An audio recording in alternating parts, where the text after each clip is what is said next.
Hello and welcome to this week's episode of the Philosophical Weightlifting Podcast. I'm your host, Joshua Gibson, and I'm joined today by a very, very special guest. And I'll say in the history of the podcast, I've had on less than a handful of people who I think kind of fit a similar bill to Dr. Burns, which is, I'll list them. Stephen Hayes, I did an episode with him.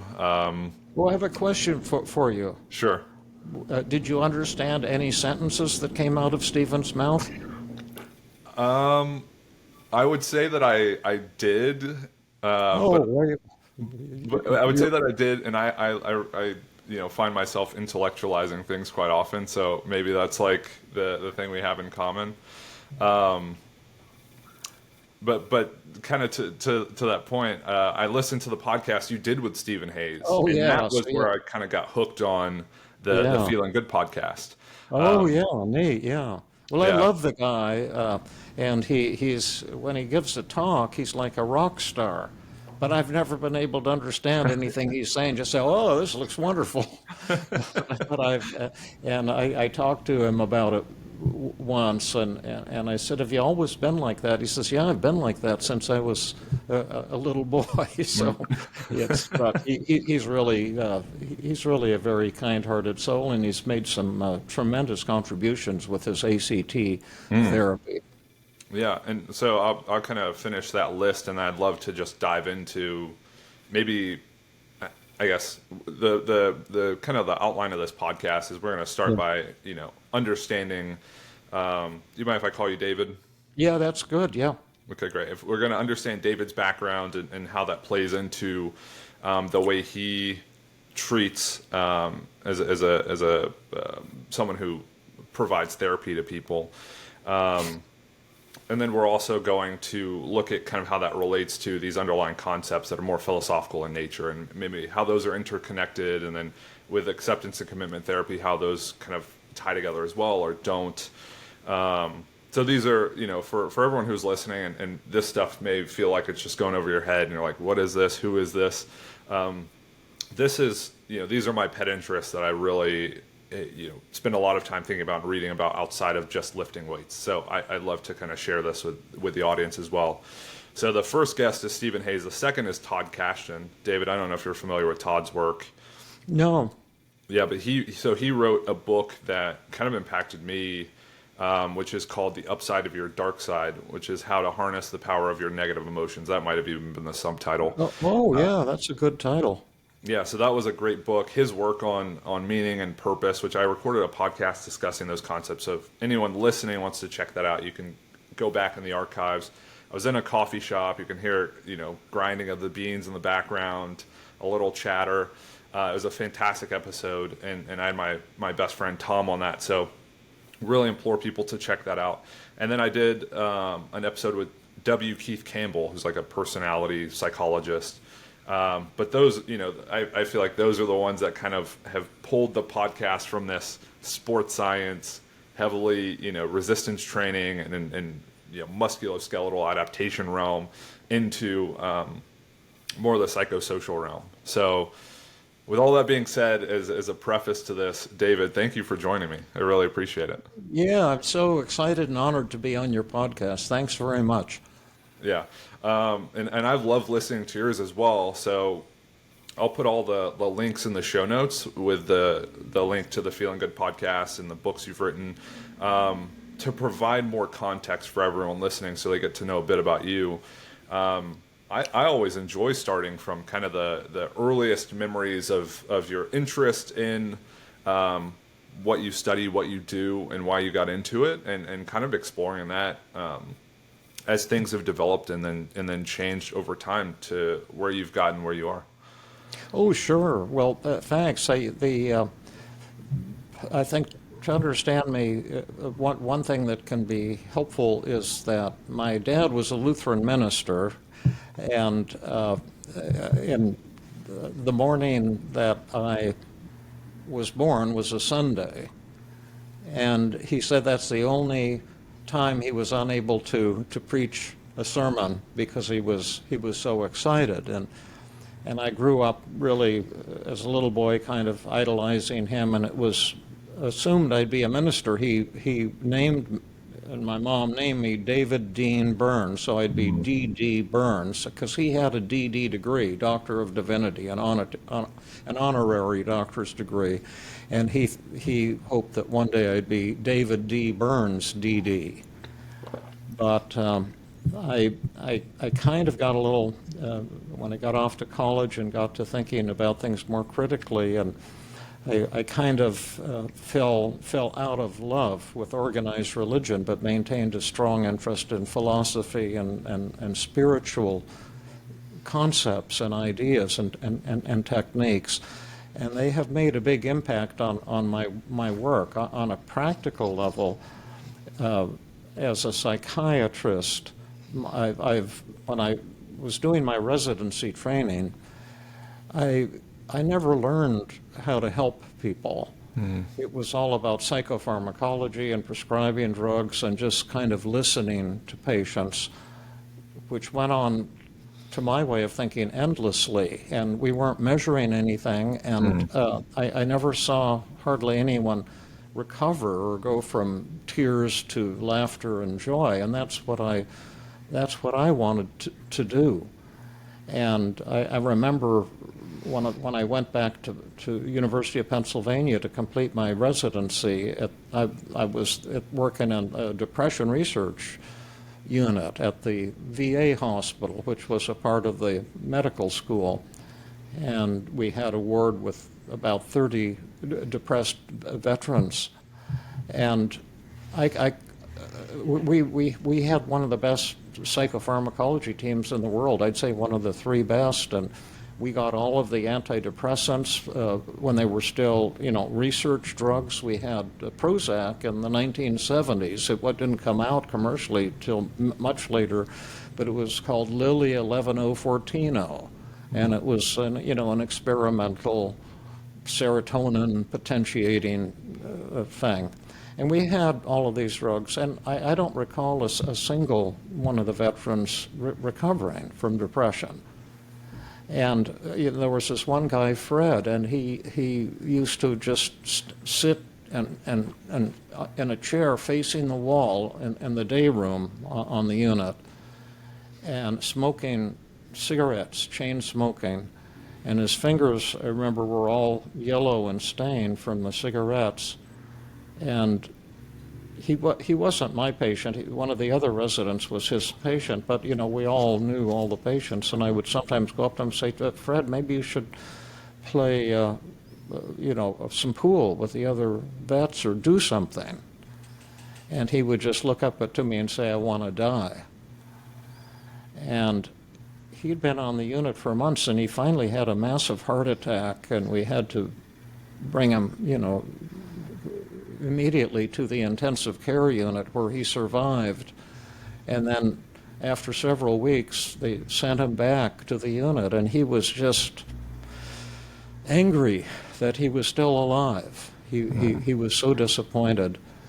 And finally, we made the decision to give him electroconvulsive therapy as kind of a last resort thing. And again, he wasn't my patient, but the resident who was taking care of him had to leave for vacation or something, and said to me, David, would you give him his last electroconvulsive treatment? I guess they'd given him 12, and he needed one more or some such thing. And so I said I didn't know how. I'd never done it, but I could have one of the attendings with me and kind of guide me, and I'd be happy to do it. So we brought him into the surgery room and gave him put in the IV and gave him a short-term, anesthetic, and I put on the electrodes, and the attending doctor told me how much to turn it up to, and then he said, now you press the button. And I pressed the button, and nothing happened. He didn't have a seizure. I said, what should I do? He says, well, turn it up a little more and try it again. So I turned it up and pressed the button. Sure enough, he had an epileptic seizure that lasted, maybe 5 seconds or something. And then I wheeled him into the recovery area because it was a short term. The anesthetic only lasted like 10 minutes. It was a real short-term type of deal. and he woke up. But ECT, kind of impairs your memory, so you get very forgetful. I think it's probably due to brain damage, I would assume. Although I don't know that for certain, but at any rate, he looked up to me and said, where am I? And I said, Fred, you're in the hospital here, in the VA hospital, and we just completed a series of treatments that I think could be very helpful to you. How do you feel? And he just looked at me and he said, I want to die. And for me, it was just heartbreaking, but I also felt angry because we were going through the motions of doing things that weren't helping people. And I had the chance to stay on the faculty with a tenure track position. I had a grant from the federal government to develop a brain chemistry research laboratory at the medical school because I'd been doing research on this chemical imbalance theory, but my research indicated it wasn't a valid theory. And I didn't want to spend my life getting grants and having this academic life and publishing papers on a theory that I didn't believe was true, and I didn't believe it would ever help anyone. So I left full-time academics to open my private practice, which is what I always really wanted to do, and started working with Aaron Beck, who was at the university, and he had developed cognitive therapy, which was new at the time. There was only 5 or 10 of us in the world, and it was a drug-free approach based on changing the way you think. And at first I thought it was just a lot of BS, but I agreed to try it with some of my toughest patients just to satisfy myself that it wouldn't work. And I was surprised that it did work, that a lot of them finally started turning the corner on horrifically severe depression and anxiety and hopelessness. And I said, there's something to this, and I began learning it and developing it as well. And then ever since that time, I've been evolving the techniques, doing research on how it works and what causes people to feel depressed and anxious, and what are the variables, the things you can do that can get people out of depression and anxiety quickly. Because I always dreamed that, you're into sports and weightlifting, and I've always enjoyed. I was never good enough to make the teams in high school. I was the first to be cut from the basketball team, from the football team when I was a freshman. But I've loved sports, and I've always had the thought, wouldn't it be cool if instead of just sitting with patients, talking to them endlessly, which is kind of what I was trained to do, that we had actual techniques that you could practice, kind of like basketball, and you could see every time you took a shot if it went through the hoop. And then if you practice constantly, you could develop this incredible skill like Stephen Curry has out here in the Bay Area, which I'm sure you remember from your time in Oakland, and maybe even, did you ever go to a Warriors game when you were living in Oakland? I did not. Oh, I actually went to a couple of them. But anyway, I had that thought. And then I started developing techniques and ways to measure change at every single therapy session. So at the end of the session, I could see, did the ball go through the hoop today or not? And measure how depressed people were at the start and end, how anxious they were, how suicidal they were, how angry they were, how happy they were. And began using rating scales so psychotherapy could be much like athletics, something you could practice and actually develop real provable skills at. And over the last 40 years, my patients have been my greatest teachers, and I've learned what doesn't work, which is most of what most mental health professionals do, and what does work. And it's been an exciting journey. And now, when I sit down with people, I don't charge anyone for therapy. I haven't for 30 years, because I always liked the idea of that therapy should be free and medical care should be free, because so many people are suffering. They don't have much much money. But I tell people, I'm just going to see you once, and I'll sit with you for as long as necessary until your symptoms are gone, and then we'll be done. And if you ever have a relapse, I give a lifetime guarantee to my work. So if you ever have a relapse, just call me and I'll give you a tune-up. But most of the time when I see someone now, I can see their symptoms go from, high depression and anxiety to little or no depression or anxiety by the end of the session. And that's been the dream of my life. And now, everyone can't come and work with me, and that's why I've developed the Feeling Great app, which is very similar to what I do, so that people maybe who are listening to the show who'd want to check it out could go and take a free ride on the Feeling Great app. You can find it at feelinggreat.com or in the app stores, and see what you think, because we're also seeing very rapid changes in people who use the app, which is fantastic. We haven't figured out how to sell it, so we're losing money through the schnozzle like crazy. So we have to learn how to market it, because it won't do people any good unless they're aware of it, which is why I so much appreciate being on this show. But anyway, that's the overview, bird's eye view of my life, you might say, or my career. Yeah, thank you for sharing that and going into such detail. And it's almost surreal to be able to hear you talk about it, given that I've listened to hundreds of episodes of your podcast, which again are incredible. And, I've worked my way through part of your book, Feeling Good. I actually just bought Intimate Connections, another book that you wrote. It's sitting on my... That's my least impressive book. It's my least good book. It's all about dating and hustling, but it was something that a lot of patients said, Dr. Burns, God bless you. I'm married after years of being a nerd. God bless you for writing Intimate Connections. So, David, you might appreciate this anecdote. I was having dinner with my mom. We were in a restaurant, and the waitress was, I started talking to the waitress and asking her questions about herself, and she said she was getting a degree in zoology, and it was at OSU, so Ohio State University. And I'm like, okay, she's cute, smart.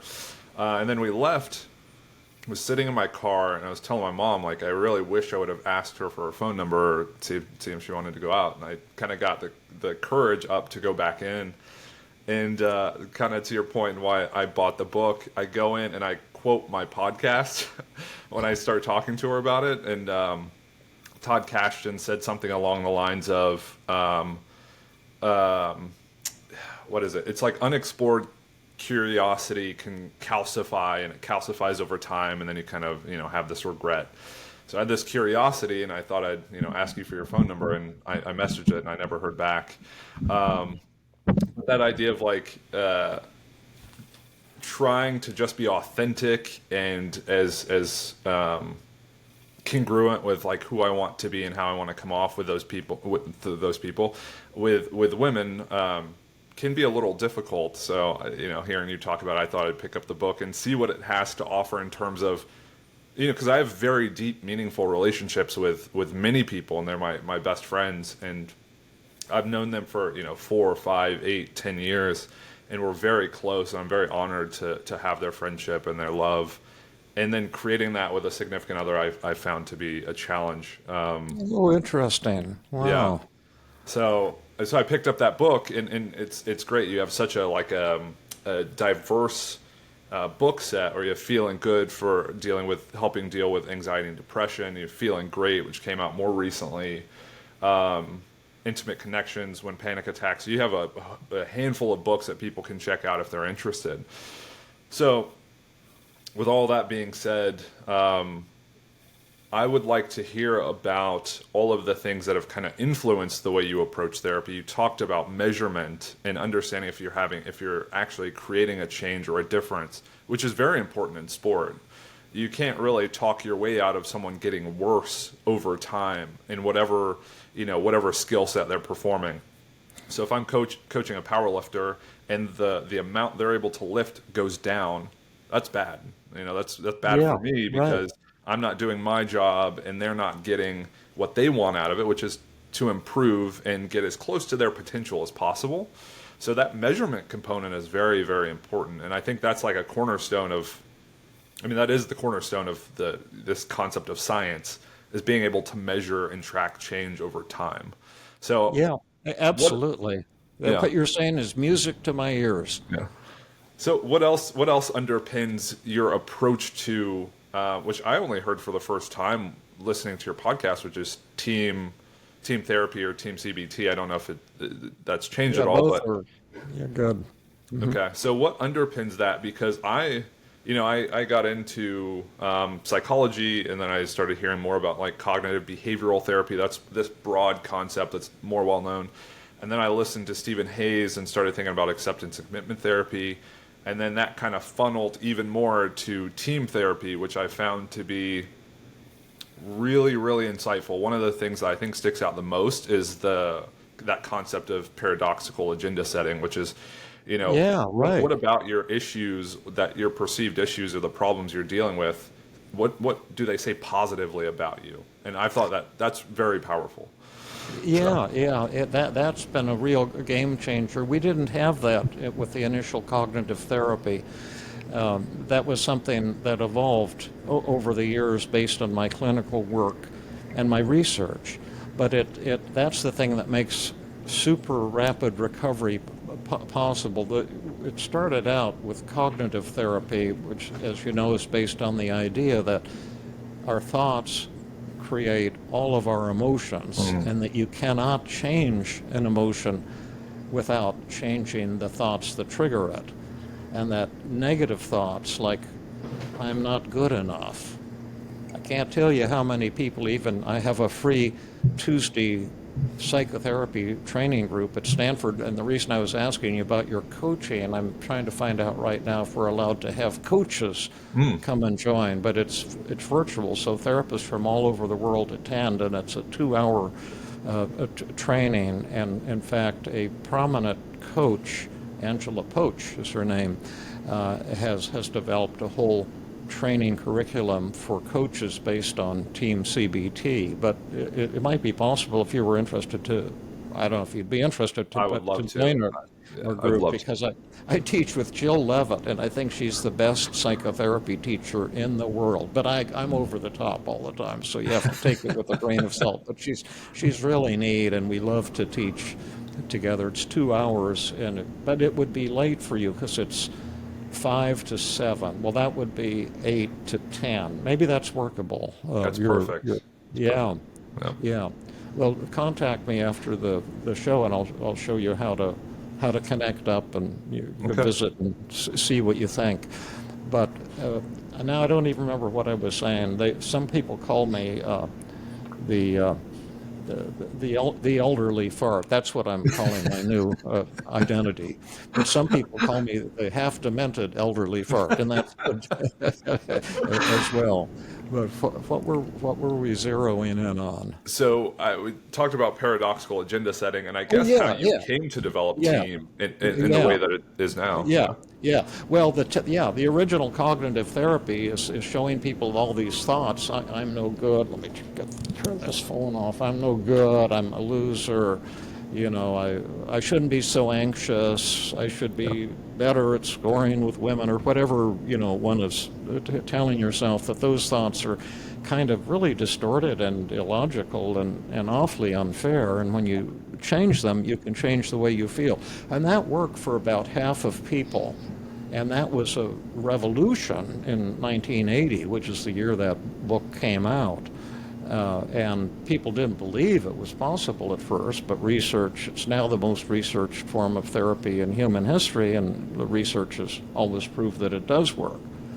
But I've done a lot of research and published a lot of research, and I saw that, in fact, and I understand the scales that they're using, and although it does work, it's only working, to a tremendous level for about half of people.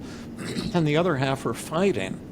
Subconsciously, they fight against change. And you can understand that even in the athletic arena, that somebody will say, I really want to lose weight, or I really want to build muscles. I want to be thin and lean and athletic. But that's what they want. But they don't want to lose weight. There was a recent survey of 8 billion people, and it'll be published on CNN tomorrow. How many people want to lose weight in the world? This is half tongue-in-cheek, Yeah. but the answer is zero. No one wants to lose weight. Yeah. Losing weight sucks because you have to give up all those, your Cinnabon and all those gooey, wonderful foods you love, and then you've got to exercise. And some people love exercise, most do not. I don't like exercise. I hate it. But I've forced myself to get out there and run every day for the health benefits. But there's a lot of resistance that people have to doing things to improve themselves, and that's very understandable. And Freud devoted his life to resistance, understanding that. And all you have to do is lie on the couch for 5 days a week for 5 or 7 years, and somehow you'll get over your resistance or something. It was just a lot of baloney. He impressed people, but his methods didn't work. That was the only problem.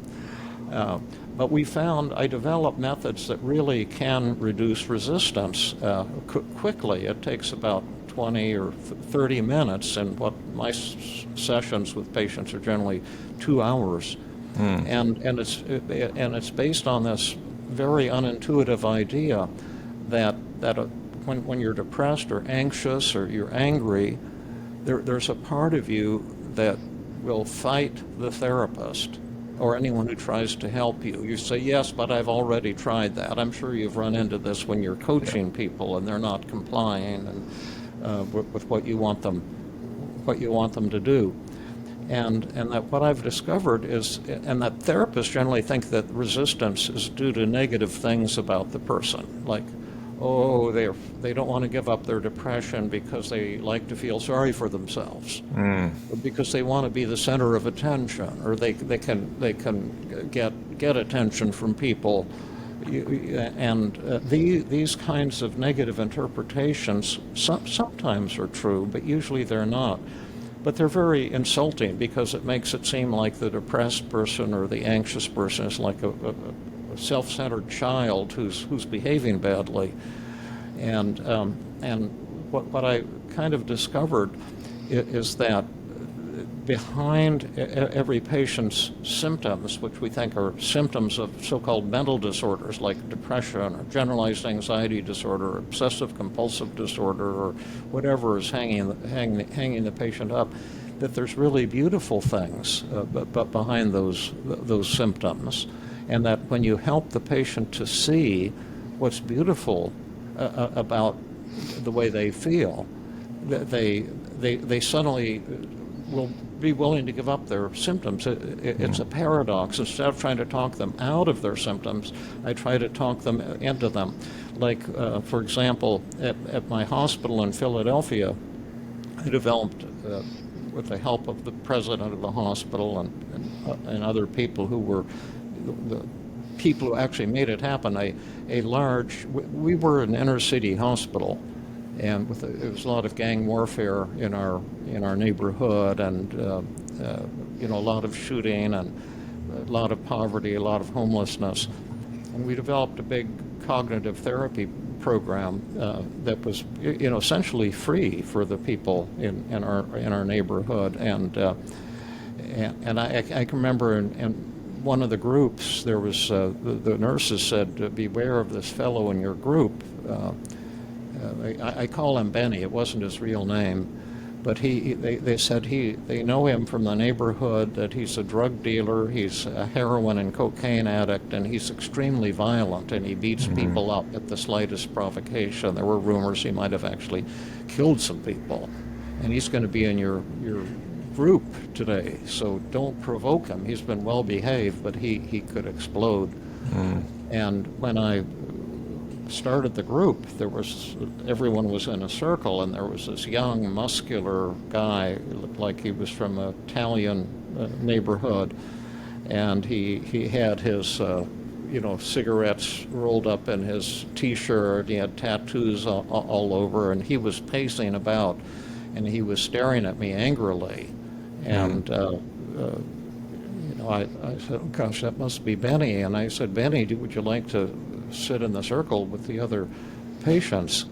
And he started swearing profanities at me and said, I'm not going to sit in any effing chair, and I'd like to see you try to make me, because it'll be the last thing you ever do, Doc. And I said, oh, no, Benny, we never force patients to sit in the chair during the group. You either have to sit in the chair or stand and pace about, or both. And if you want to stand and pace about, you have to do it here in the room so you can hear what we're saying, or go out in the hall and pace about, or both. And as long as you obey that rule, we'll be okay.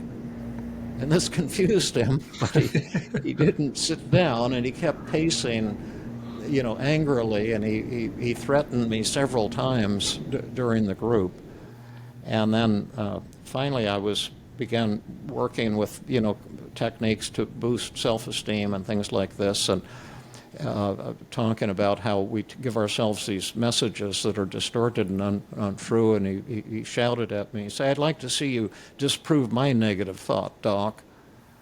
And I said, well, what's that, Benny? And he said, well, he says, I'm a hopeless case, and there's nothing you can do about it. And I said, okay. So I wrote that on the whiteboard. I'm a hopeless case. And I'm thinking, now, how am I going to help this guy? There's a lot of distortions in that, but I know he's going to fight with me. So I went in the other direction, and I said, before we challenge that thought, Benny, maybe we should see if there's some positives there. Because if that's helping you, that thought, then even if it's distorted and untrue, it doesn't make any difference. You're going to want to cling to it. And when I think about it, I can see a lot of really benefits to you in believing that. And he says, Doc, you don't know what the F you're talking about. There ain't no benefits. I'll be dead in 2 years, and you can count on it.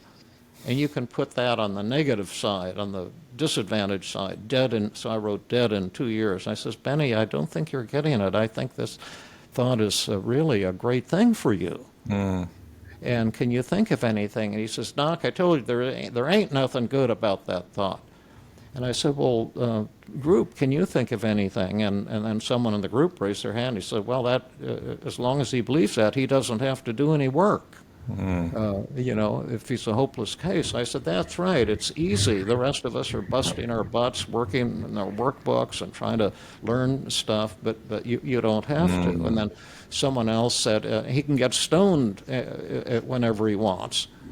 And I says, yeah, Benny, I heard that you deal in heroin and cocaine. I've never had them myself, but they tell me you've got the best stuff in Philadelphia, and you can just get stoned all you want. So you get stoned, and then people came up with more and more advantages, and he can drive his motorcycle and feel very important, and everyone's afraid of you, and so you're kind of the big man. And then he got into it, and somebody said, oh, he gets a lot of money from his drug dealing, and he doesn't have to pay his taxes. And then Benny said, yeah, and I get laid all the time. And I said, yeah, a bad boy, handsome bad boys get laid all the time. So I put unlimited sex, and then someone said he's powerful, and I said to him, yeah, Benny, you're very powerful. How many, I heard you've flunked out of every drug abuse program in Philadelphia on multiple occasions. How many doctors have you defeated so far? How many psychiatrists? He says, oh, at least 13. And I said, well, what's the name of the psychiatrist you're going to defeat today? He says, oh, Dr. David Burns, no doubt about it. So, I said, absolutely. And then I said, and another thing, I hear that you beat the shit out of people when you get pissed off at them. Now, that's something I've always wanted to do, but I've never had the chance to do it because I'm a minister's son, and I've had to be such a nice boy. Tell me, is it as much fun? I've wanted to beat the shit out of a lot of people. Is it as much fun as they say? And he said, oh, it's great. So we listed all of these positives in what you'd ordinarily think are symptoms that we're supposed to get rid of, hopelessness and all this bad behavior. And then I looked at him and I said, Benny, You asked me just a few minutes ago to help you challenge the thought I'm a hopeless case. But look at all the benefits of believing that. You get unlimited money, getting high all the time, unlimited sex, you have prestige, you're the most important guy in the neighborhood, you're the most powerful person in this room, and on and on. Look at all these benefits. It makes no sense to me why you'd ever want to change that thought or change any of that. And when I said that, I became Benny. I lost my identity, so to speak, as a psychiatrist or an expert, because I could not see any reason for him to change. I would love all those reinforcers if I was in his shoes. And the moment I said that, he connected with me, and he softened. And he says, "Can I tell you a story, Doc?" I said, "Sure, Benny, we'd be happy to hear anything." And he described when he was little, talking to his grandfather, who he loved. And he said, "My grandfather was the only one who would talk to me. And he was in the same business I'm in. And he was like me. He had episodes of terrible depression. And he said he was having a problem with the family. And by the family, I don't think he meant his family, but the mafia, and or some gang. And my grandfather, I was sitting on the floor, and he told me that it was hopeless, and Doc, he had a sawed-off shotgun on his lap, and it scared me. Is that right, Doctor, for a grandfather to scare a little boy who loves him so much? He says, "No, it doesn't sound right, Benny. What happened?" He says, "Well, Doc, he put the barrel of the shotgun in his mouth." And then what happened, Benny? And he says, "Doc, he pulled the effing trigger, and he blew the back of his head off. He blew his brains out.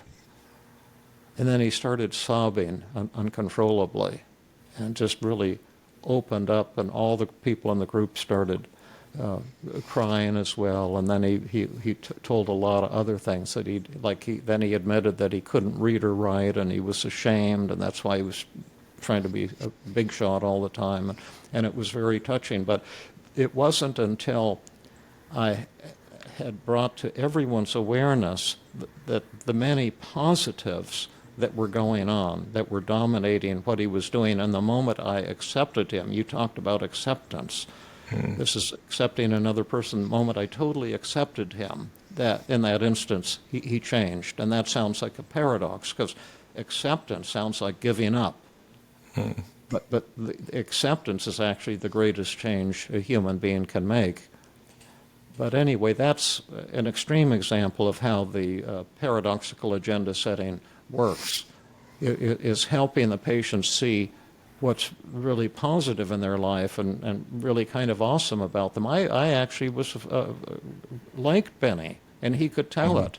And that was also part of why he was able to do that. Now, someone like Benny is going to have to do a lot of work to maintain that change, and the prognosis would still be pretty guarded. But it was extremely rewarding to have that chance to feel really close to someone, and to have them open up and show what's inside of them.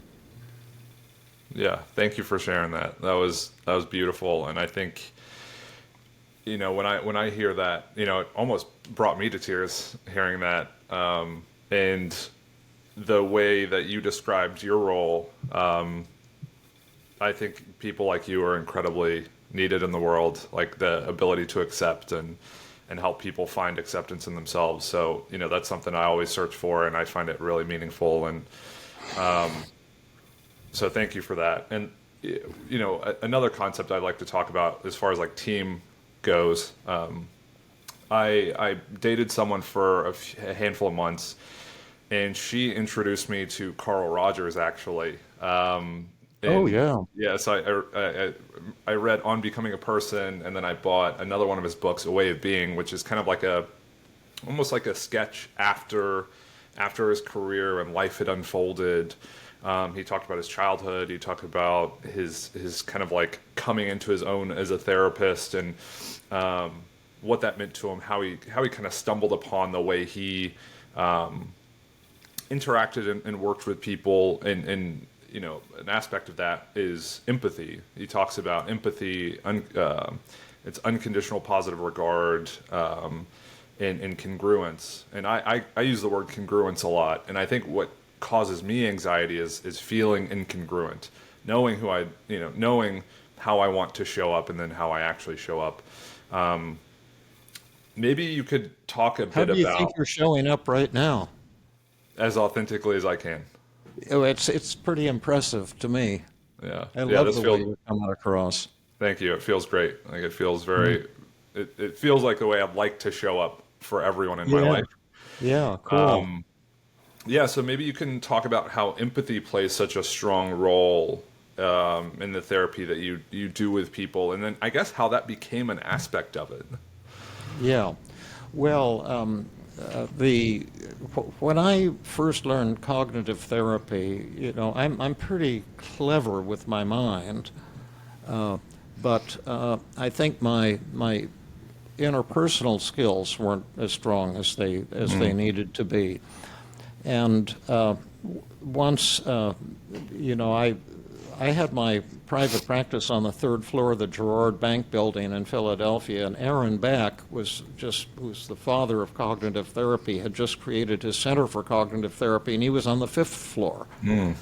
And I used to, after, you know, I went to his seminars for a year or so, and then I started teaching other people because he needed teachers because there were so few of us in existence. And one day he called me and said, listen, David, there's this young man, Sterling Morey, who just showed up. And when I was in England, I guess he attended a lecture I gave at the Maudsley in London. And he was a medical student, and he asked if he could do a month's rotation in Philadelphia at my center, and I said, sure, come on over, but I forgot all about it, and we don't have anything for him. And so I told him that he could sit in with you on your patients for a month and learn cognitive therapy that way. And I thought, what a horrible idea. You know, my patients are paying me for sessions. They don't want a medical student sitting in there watching. So I said, well, gosh, I can't guarantee anything, but maybe he could sit in for a session or two, and if it doesn't work out, I can't, you know, offer more than that. And so he said, okay, just let's give it a try. And 5 minutes later, this medical student was in my office. He introduced himself, and I said, maybe you could sit in on a session or two, and he said, that's okay, but please don't ask me to say anything because I have real severe social anxiety, and also I haven't taken any psychology classes in college. You know, I'm a medical student and I don't know anything about psychiatry, so if I speak, I'll look pretty stupid. And I said, oh, you don't have to worry about that, but we'll sit, you know, I don't want you sitting in the corner watching. We'll sit in a circle with a patient and we'll work together, but I'll take the lead so you don't have to worry about that. And the next patient who came in was a young man with paranoid schizophrenia. And I hadn't been making any progress with him at all. And I asked him, you know, would you mind, this is a medical student from England, would you mind if he sits in on a session with us? And the patient got all excited, and he thought he was a special messenger that God had sent from England to sit in on his session to help him. And so he was all happy about the idea. So we sat down, and he started pounding on my desk, the patient, and kind of shouting. The authorities had referred him from Penn because he was screaming at night in the dormitories. He was a student, and he had written death on his door. Wow. And the other students were afraid of him. And he had the belief that people were reading his mind and could see his sexual thoughts, and that they were being actually broadcast on loudspeakers around. And so he was enraged by this. And he started pounding on the desk and in a rage, and saying that he had seen John the Baptist on the way to my office in a church, and that he knew that this was John the Baptist was sent by God to be a messenger on the earth. And so he said, I went in and spoke with John the Baptist, and he started giving me secrets about the religious future of the human race. And the minister saw, and the minister got jealous and called the police, and the police evicted me, and they said I'm not allowed to go in there, and there's a conspiracy against letting me talk to John the Baptist, and I want to know what you're going to do about it, Dr. Burns. And this was the type of thing that happened in all of the sessions. And I was thinking, well, I know you're not taking your medications. We're going to have to raise the dose or something like that. So I turned to poor Sterling and I said, Sterling, what would be the British approach? And Sterling looked like a deer caught in the headlights. He was terrified, and he said nothing for 30 seconds, and the patient started leaning closer and closer, like, what's this special messenger going to say? And Sterling looked at him and said, in England, we have a lot of interest in religion. And if John the Baptist had special messages about the future of the human race, I, for one, would love to hear what you've got to say. And the patient said, you're really interested in what I have to say? And Sterling said, yes, please tell me. I can't wait. And then they started talking back and forth, and I was completely excluded from the conversation. But they seemed to be having a great time, and the patient became less and less crazy sounding. And then at the end, and I didn't do much anything the whole session. He looked at me and he says, Dr. Burns now he called him Professor Morey. He was just a medical student. Is Professor Morey going to be here next week? Because he said, Dr. Burns, this is by far the best session we ever had. And I said, oh, yes, he's going to be here the whole month. For a whole month, he'll be here, I guarantee, every session. And then I said, because Sterling was so gentle and tender, and I said, I've got to figure out how he's doing this, because he's got something I don't have. And that's when and so he sat in with me. I was doing 60 hours a week of psychotherapy. Wow. He was with me every hour, and it was just magic, because he was so tender and gentle. He didn't have all the techniques I had, but he had that warmth and connection, and that's when I developed this 5 secrets of effective communication. I kind of gave names to the things he was doing so I could learn them, and I did. And now I've been able to train our app in empathy, and I've recently completed a study that I'm writing up where we compared the empathy of our Feeling Great app with the empathy of humans, because there was a program on 60 Minutes where they claimed that an app would never be able to mimic human empathy like what Carl Rogers had. But I had data where patients using the app estimated the empathy on a 0 to 100. How much warmth do you get from the people in your life? How much understanding do you get? And then we also had them rate the app, and it turned out that the app was almost rated twice as high as humans by the app users. And in other words, the app is so good at empathy that there's very few probably therapists who would be able to compete. And this is the exact opposite of what the people on 60 Minutes thought. So I'm going to publish that result. But the other thing that was interesting, I've done research on the causal effect of empathy in therapy, on changes, as well as in the app. And in fact, the empathy is a wonderful thing to have, because you form a bond. Like, I feel close to you, and I'm sure almost everybody you interact with feels close to you. because you are so warm and open and vulnerable. And that gives the patient confidence to use, it gives me the power to use powerful techniques, which we also have in the app, that will actually change the way a person thinks and feels and behaves. But the empathy alone, that's where Carl Rogers was wrong, although he was a genius, and he was incredibly empathic, and he was incredibly accepting of his patients. And I think his acceptance was also made a significant mood boost. And so we've trained the app to do that, but we use statistical modeling to see how does the app work, because it brings about dramatic changes in most app users within an hour or an hour and a half of the first time they interact with it.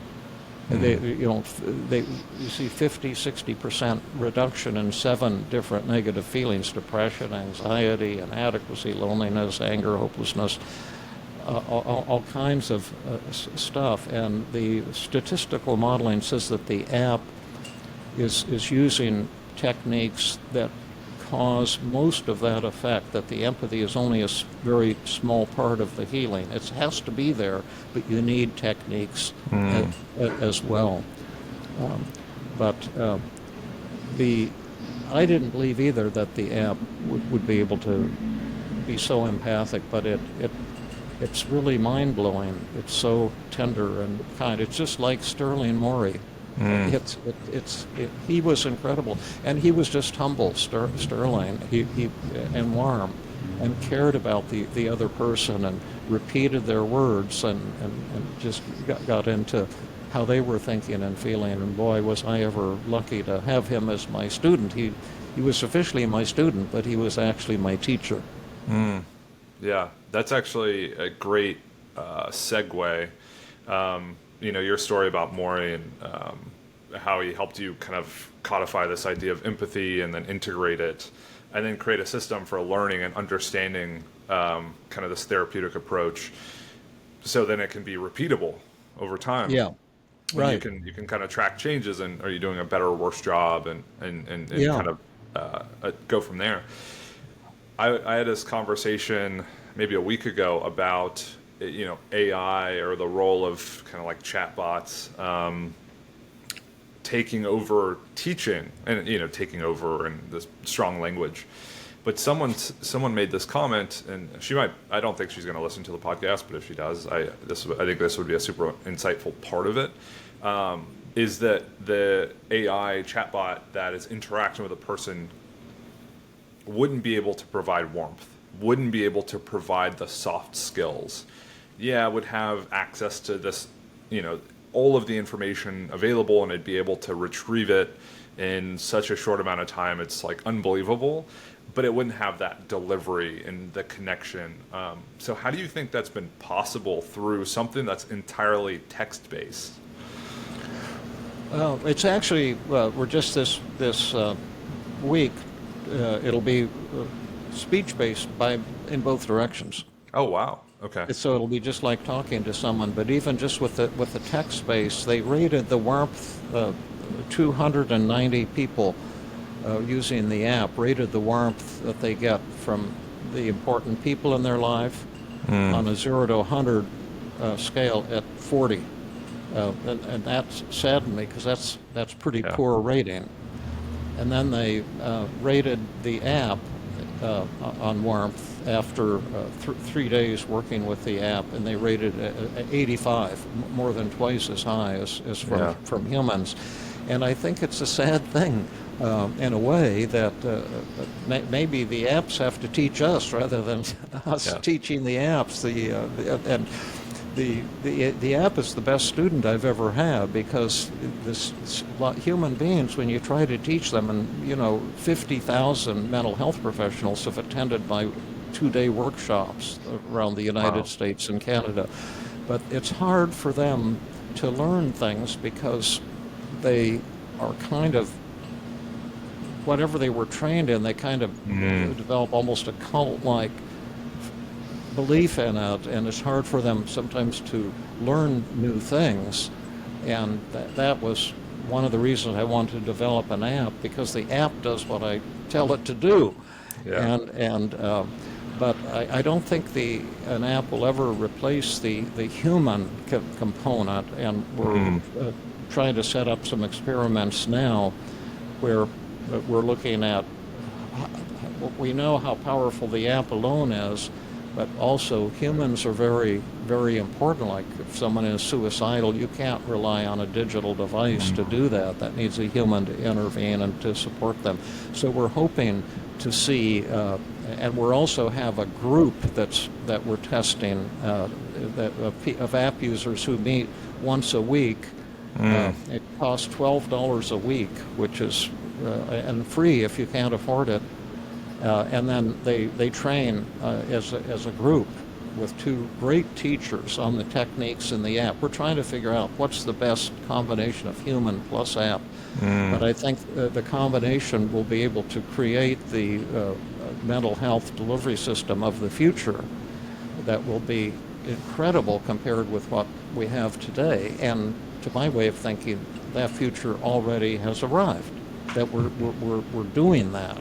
And I think there is great hope right now for people listening to your podcast who are struggling with depression, anxiety, troubled relationships, trouble dating. We're going to have a dating component of it based on intimate connections as well. That was the most fun of my life, because I was a total nerd, and what my parents said, oh, women, really like a sincere fellow, and I found out that was totally false, and a lot of things were totally false, and I had to kind of learn the rules of dating and hustling because of my extreme religious upbringing, and learning those things was really liberating for me. It was scary at first, but it was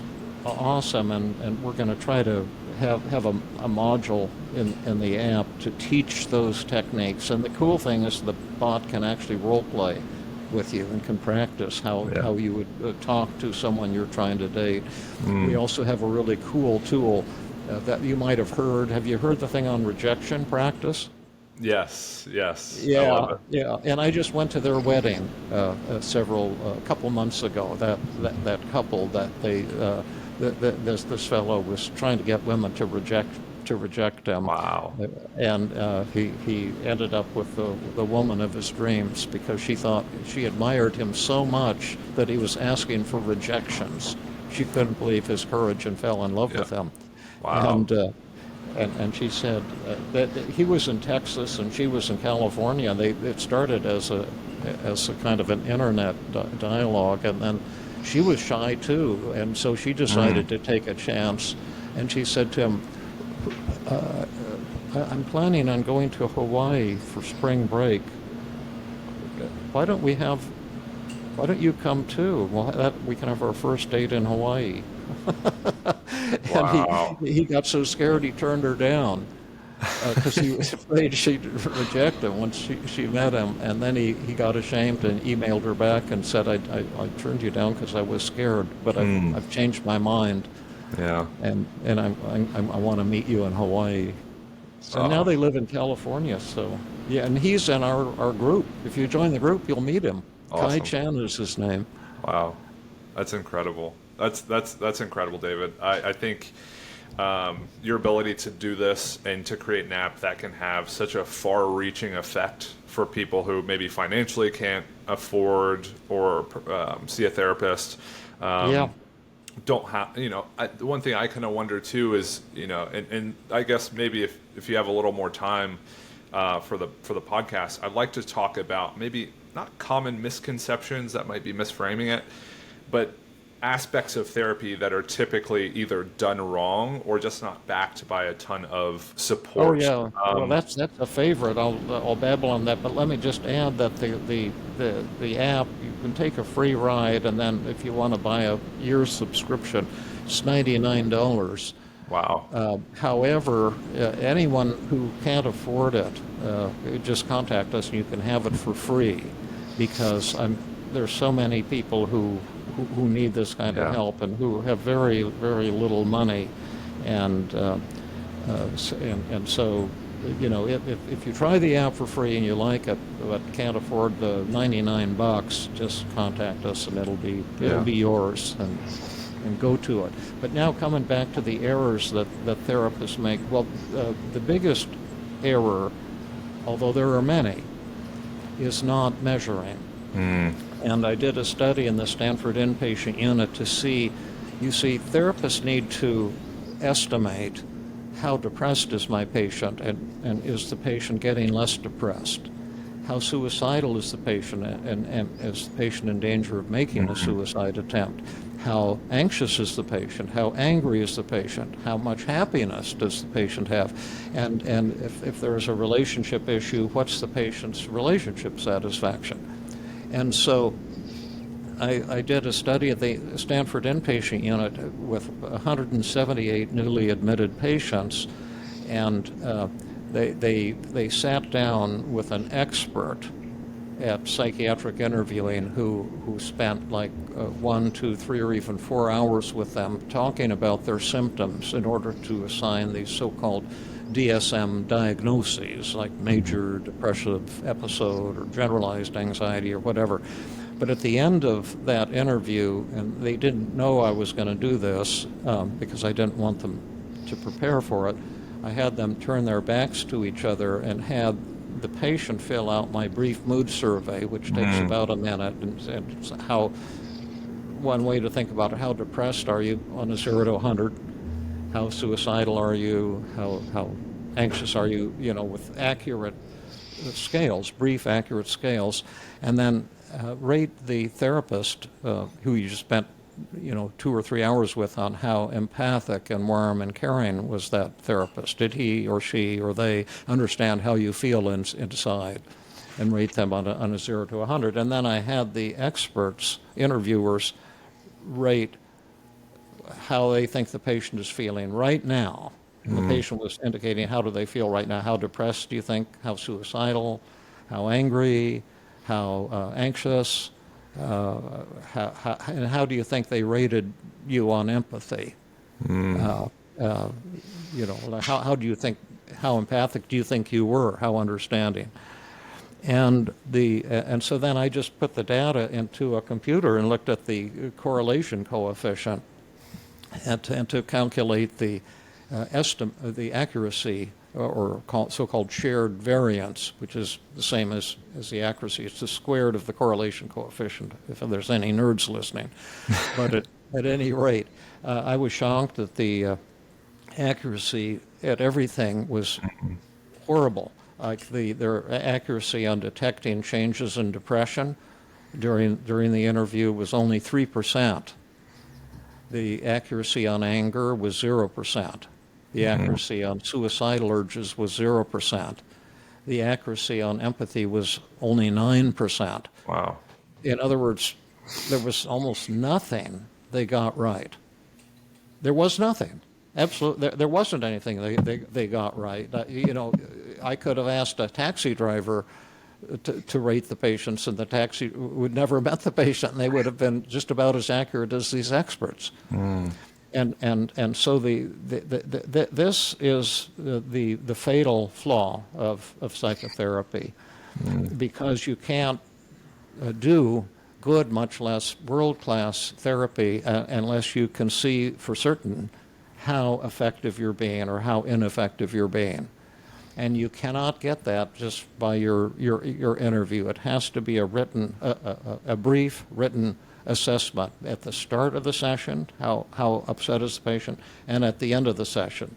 And at the end of the session also, the patients, rate me and my colleagues and students for empathy. How warm was I?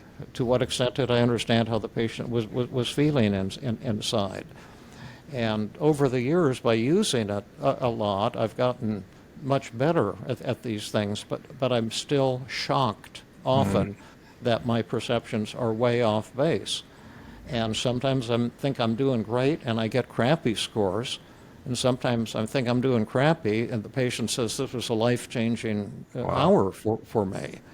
And it doesn't make any difference what the scores are as long as I know what they are and I can talk them over with the patient. Because if a patient is pissed off at me or if I'm not understanding them, I can, in a kindly and curious way, say, "Tell me the part I'm missing. This is so important." And then they'll open right up and tell you where you're screwing up. And if you have humility, then you can change courses.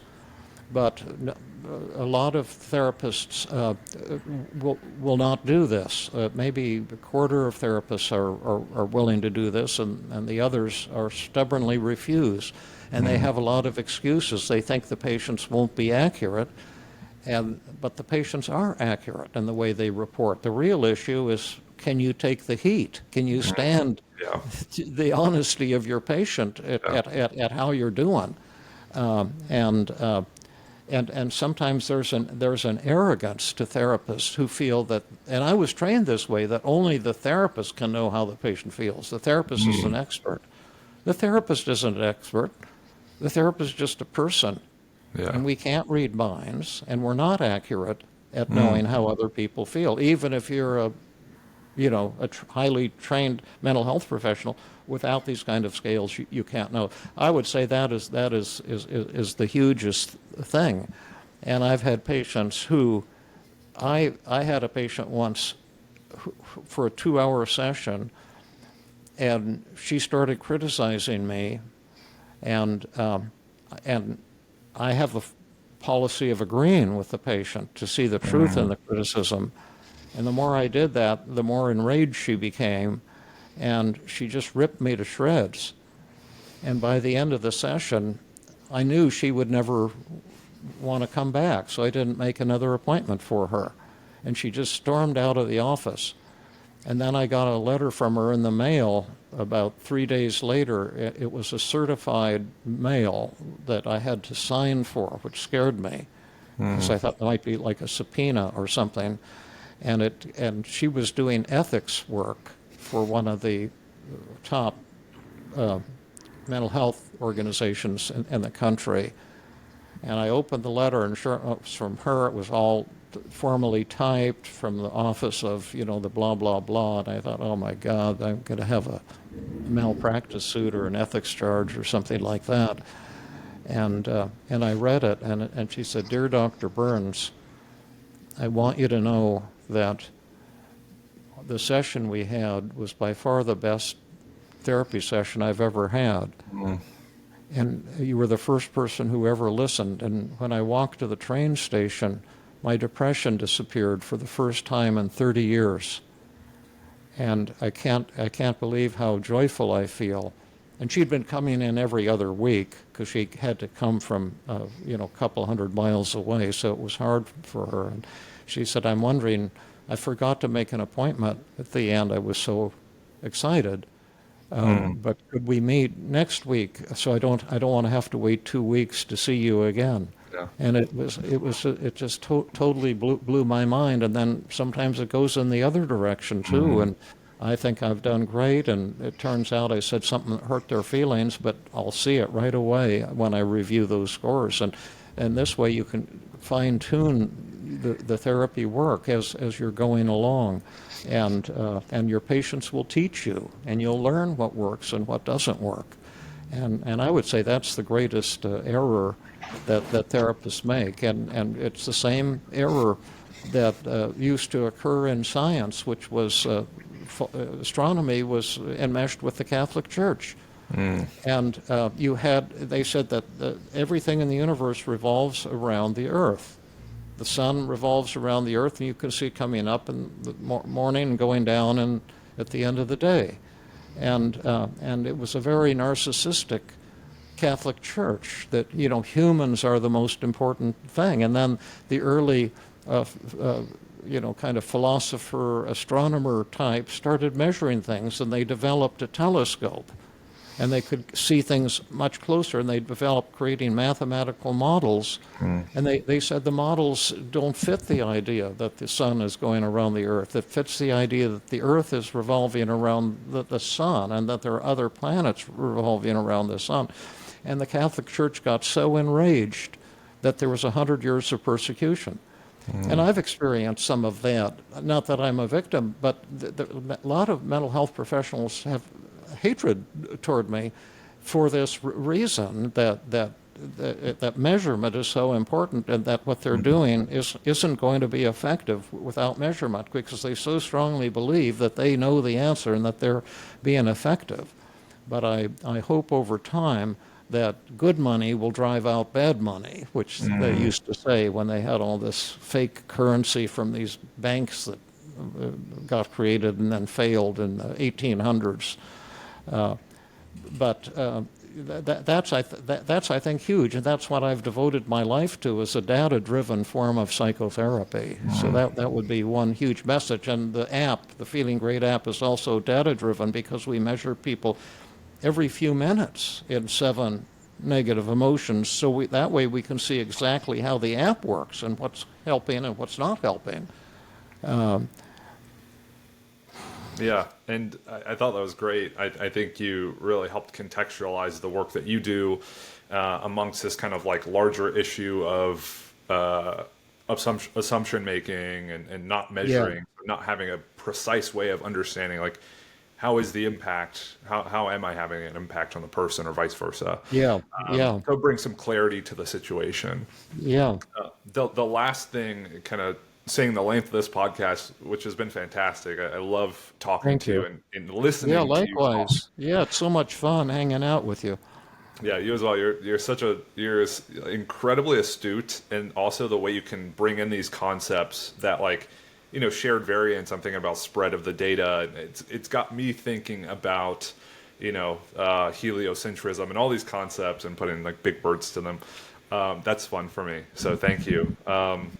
The last thing, I think we talked a lot, and I'm kind of a little nervous to ask this, but we talked a lot about team.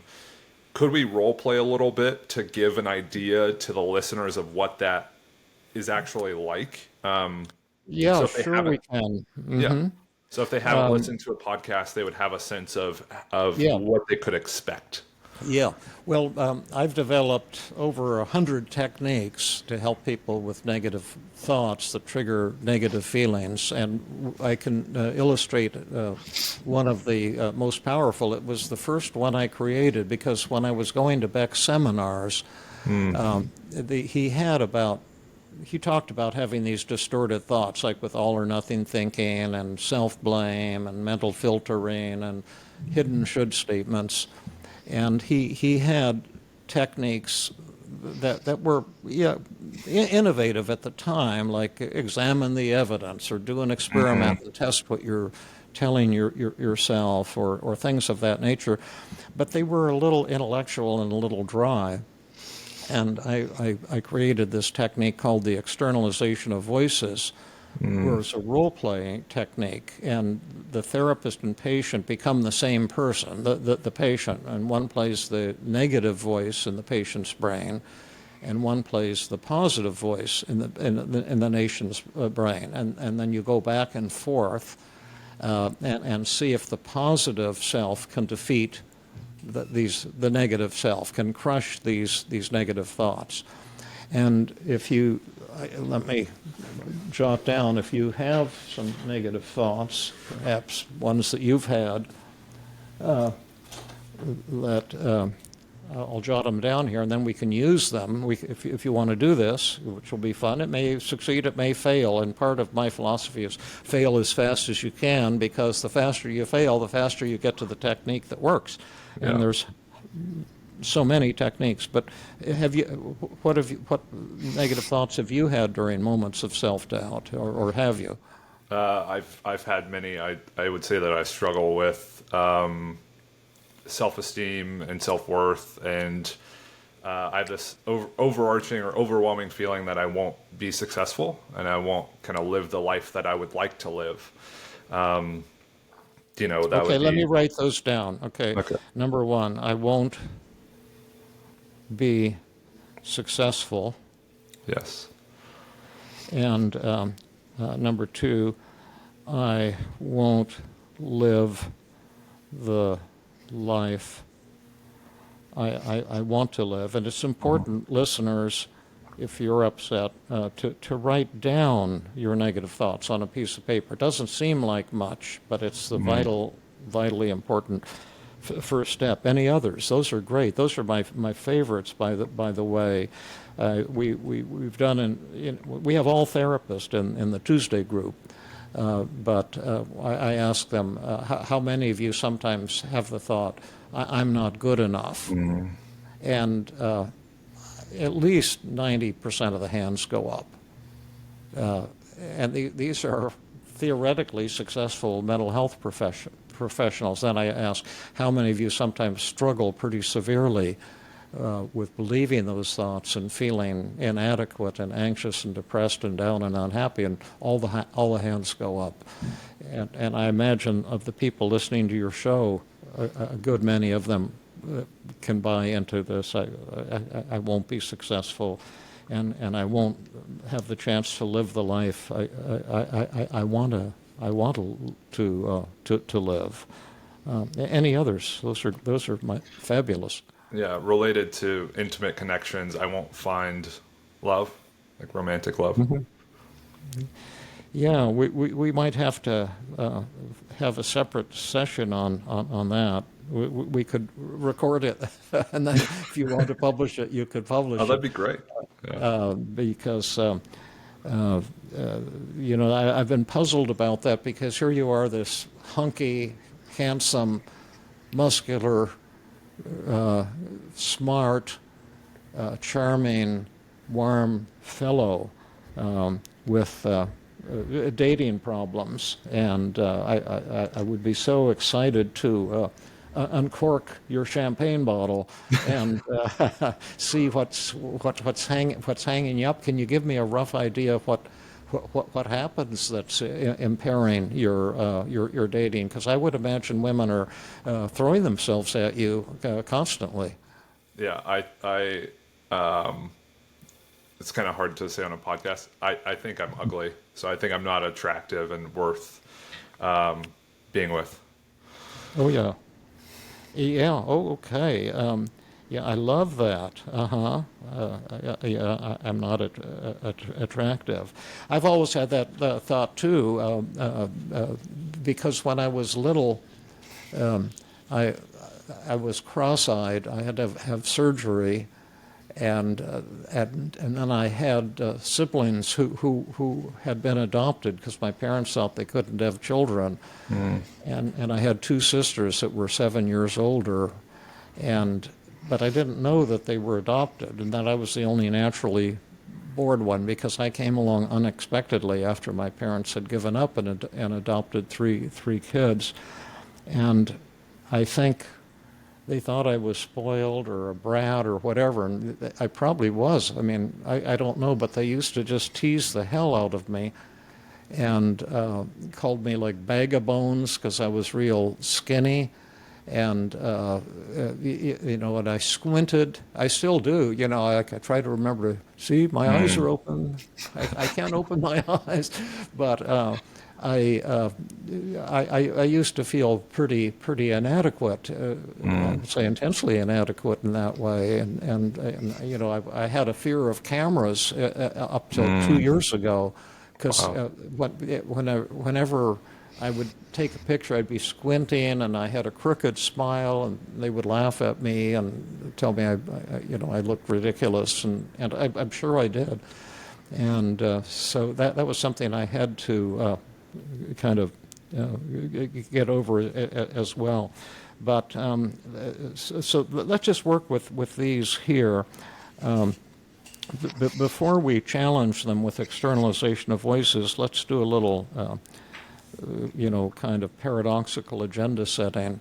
And do these four thoughts: I won't be successful, I won't live the life I want to live, I won't find love, and I'm not attractive, are these thoughts upsetting to you? They're very defeating. They feel like even if I were to intellectualize them and reject them, that it's just true regardless. Yeah, that they're true. And those thoughts makes you feel sad and down? Yeah, it makes me feel hopeless. Yeah, hopeless, defeated. Do you feel anxious? How anxious do you feel? or I to 100? I would say uh, yesterday I felt probably at like a 90 to 95 for various reasons, but I'd say it definitely contributes to I deal with Anxious, anxiety quite a bit. a 95. How sad and down? I would say probably the same 90, just thinking about the trajectory of my Sure. life and where it's going. Do you feel guilty or ashamed? Yes, I'd say I feel probably like 85, 90 with those as well. Okay, 85 to 90 on guilt and shame. How inadequate? 90, And how alone or lonely or rejected? like 85. Wow, Yeah. 85. And then how embarrassed or humiliated? 90, And how hopeless or discouraged? I'd say 85. 85. Let's see, how frustrated? A little bit less, I'd say 70. And how angry?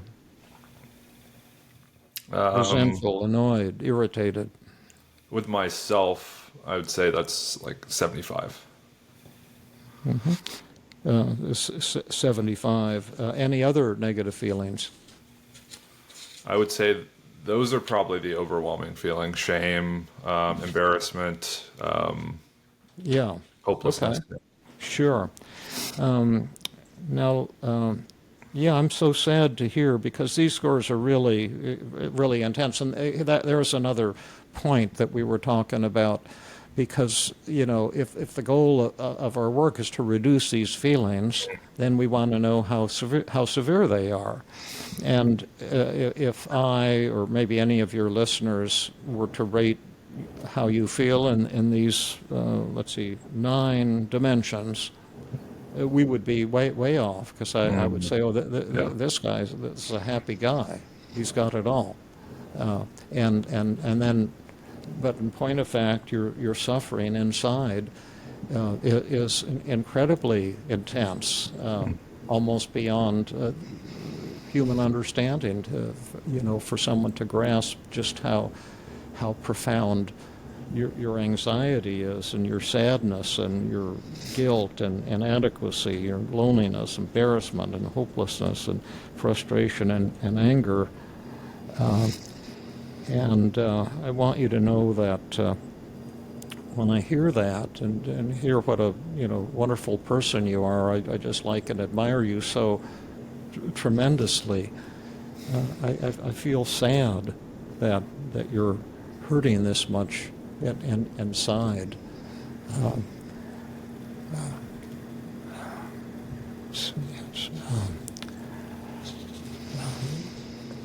How accurately am I kind of getting how you're thinking and feeling? Yeah, I would say that's very accurate. I Yeah, I think like there's an aspect of like loneliness and maybe being understood, and I know that people very close to me, like my best friends, I can talk to them and they'll empathize. But professionally, it's hard to communicate that and feel authentic and be able to show up in a way that I'm actually feeling. I feel like you kind of have to wear a mask and put Yeah, your best right. clothes on, so to speak, and that makes it even more difficult. It's like I Yeah, would just rather tell someone like I'm really struggling and doing the best I yeah, can. Yeah. yeah. The profound loneliness. Yeah. The let me. I kind of hate to push this and move rapidly, but I'll try that anyway. Suppose we work together really successfully, and at the end of our session, you said, "Wow, that really knocked my socks off." What what would happen? What would you be hoping for? To kind of circle back to a talking point in the podcast, I'd just like to find more congruence between, how I show up and then how I feel, and then for that to feel like it's enough, and not that it needs to be different or it needs to change. Right. So would that involve no longer believing these messages so strongly and no longer believing these negative feelings so strongly? I'd say a majority of them, yes. Yeah. Yeah. Which are the ones that you might not want to let go of? The thoughts or feelings. I think frustration is good, because when I've worked really hard on a lot of things for 5-10 years, and that frustration has pushed me to keep working on it. Oh, I love that. Let me write that down here. In fact, let's do this with all of your feelings. The frustration. You say it's motivated me to work on myself. Yes. Yeah, and also motivated me to work. Another good thing about frustration is that it shows you haven't given up. Yeah. Right? Yep. Is that a good thing? That's a great thing. Yeah. Haven't given up. Frustration was the hardest one for me to figure out what was good about it when I first developed positive reframing. And the second hardest one was hopelessness. What are some good things about your anxiety? It does give me that ability to start working on something that I'm very fearful of. We talked about statistics, and to tackle a big project, I feel very anxious that I'm not capable and prepared. But that anxiety on the other side of it is, well, I should do it to be able to, or I could do it to be able to then learn it and understand it and become more proficient at it. Yeah, I love that. I have that same thought, every day. It's like a go-to thought. Like I have to do something. Like I had to check something in our bank balance, something like some financial thing. My wife takes care of things, and then my automatic thought, well, I'm not going to be able to figure out how to do this. Yeah. And it seems very real. I might put it off for a day or two. Yeah. So that, and any other good things about anxiety, it kind of motivates you to face your fears.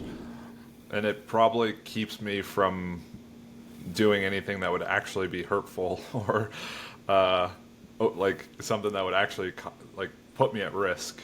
So it does keep me safe. Yeah. Is that important? That's very important. Mm-hmm. Is that real? That's very real. Is that important, or is that powerful? That's very powerful. Yes. Yeah. Awesome. And then how about what's really beautiful and awesome about your sadness? In fact, there's 3 questions we could ask about each negative feeling. Why is this appropriate? How does it help me? And what does it show about my core values that's positive and awesome? Yeah. I would say that the thing that overwhelmingly comes to mind is that I really care about other people. Okay, let me write that down. Maybe I can send you the list later. I don't know if you're writing any of these down.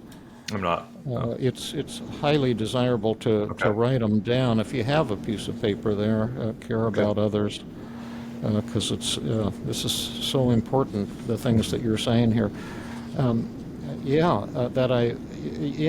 What else does the sadness show about you that's positive and awesome, or how does it help you? Or I would say it shows me that I have high expectations, that I can achieve something and can be successful at what I do and work toward, and that I'm just on one side of it, or experiencing the side where I'm working toward that.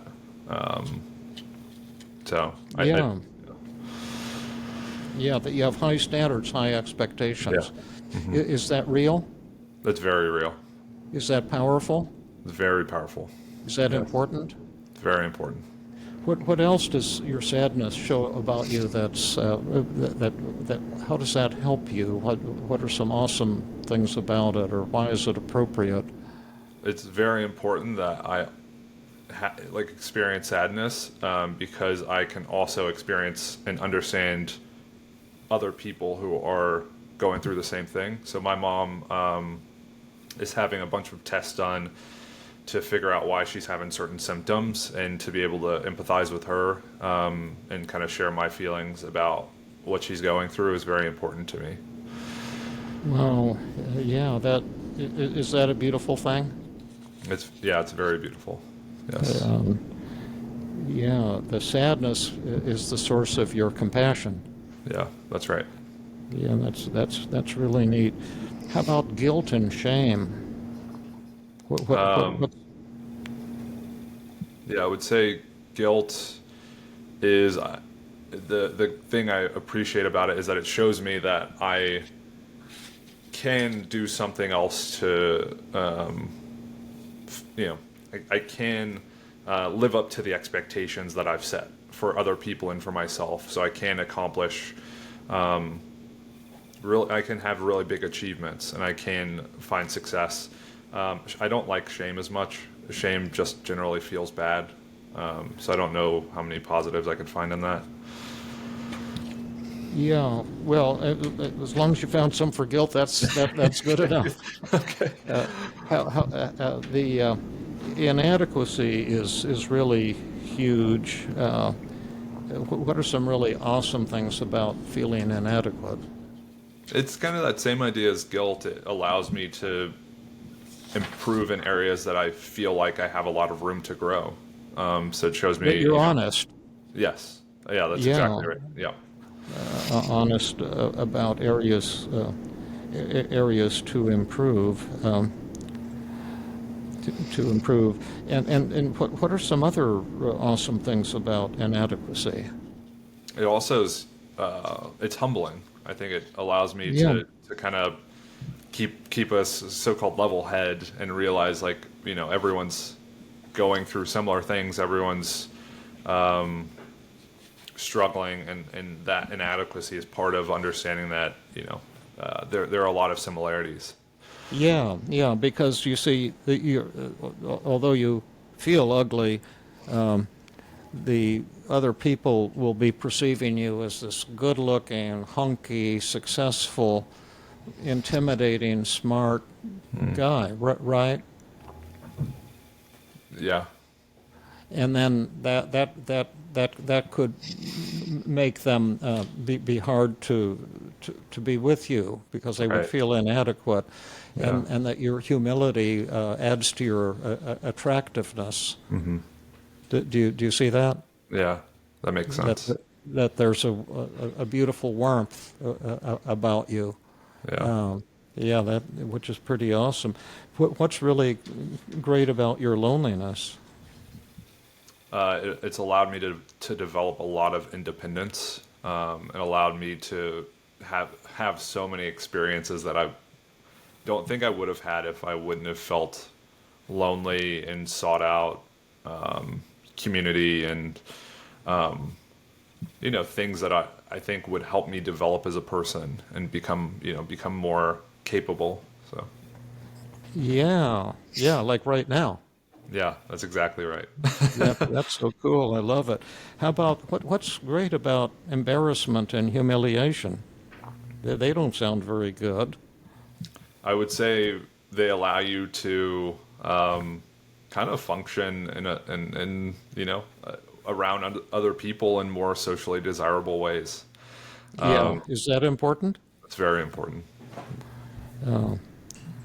Yeah. Uh, yeah, it's kind of lacking in the world these days too, sometimes.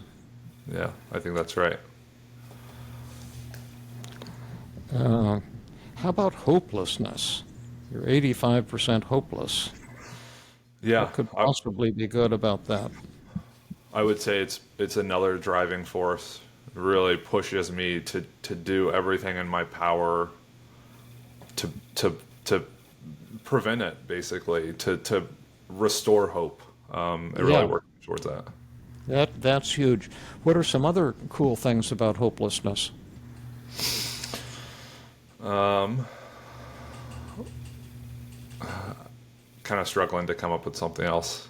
Okay, well, this was the second hardest for me, and it took Yeah. me like a month or two, and I was, I used to have these Sunday hikes. I'm starting them up again.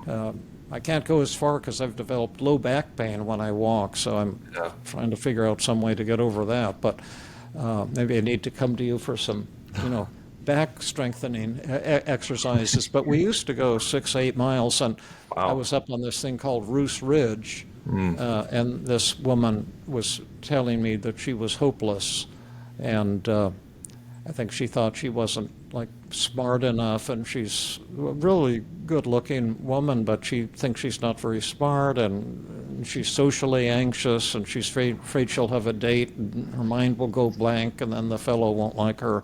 Yeah. And I was asking her, well, what's great about hopelessness, and suddenly kind of popped into my mind. And the things, one of them was, does it show that you're a critical thinker? In other words, you're looking at a lot of failures in achieving what you Yeah. want. Yeah. I Is would that say important? that's very Uh, important. and also, does it protect you from disappointment? Yeah, I think that would be one of the most important parts of it. Yeah, yeah, But and that's important. And then we're almost done with this, and then we'll get on to what you were asking for. But how frustrated would you want to feel? You say that's helped you in your well, or like what are again? Or did we write down frustration first? Oh yeah, we've already done frustration, and then so we're down to angry at yourself. What's good about being angry with yourself? it shows that I think it shows also that I have high expectations and that I can see things through and I can be successful. And that anger is a part of like almost the friction of not achieving it, or being Yeah, able to do it. So it's kind of in line with frustration. And anger is something that in my childhood I felt like was just solely negative and solely kind of like used in a really kind of like aggressive, judgmental way. And I think having it in this context is way more helpful. oh yeah, yeah, awesome. Now let's see how many positives we've got here. 2, 4, 5, 6, 7, 8, 9, 10, and then 11, 12, 13, 14, 15, 16. And we've got 16 positives for all of these negative feelings. And we could add to this list, but we've got a pretty big list right now. And are these things we've listed, like embarrassment helps me function in socially desirable ways, and hopelessness protects me from disappointment, and loneliness has allowed me to develop independence, and has also motivated me to seek out the community of other people and learn new things, and the frustrations motivated me to work hard, and shows I haven't given up, and all these advantages, are they real? They're very real. Yes. Are they powerful? Incredibly powerful. Are they important? Very important. Yes. So then it would seem like our goal today might not be to get rid of them, press a magic button, have them all disappear, because all these positives would disappear. Right. But would there be a lower level of these emotions that might preserve all those positives and allow you to feel less anxious and depressed and so forth? Yeah, I would agree with that.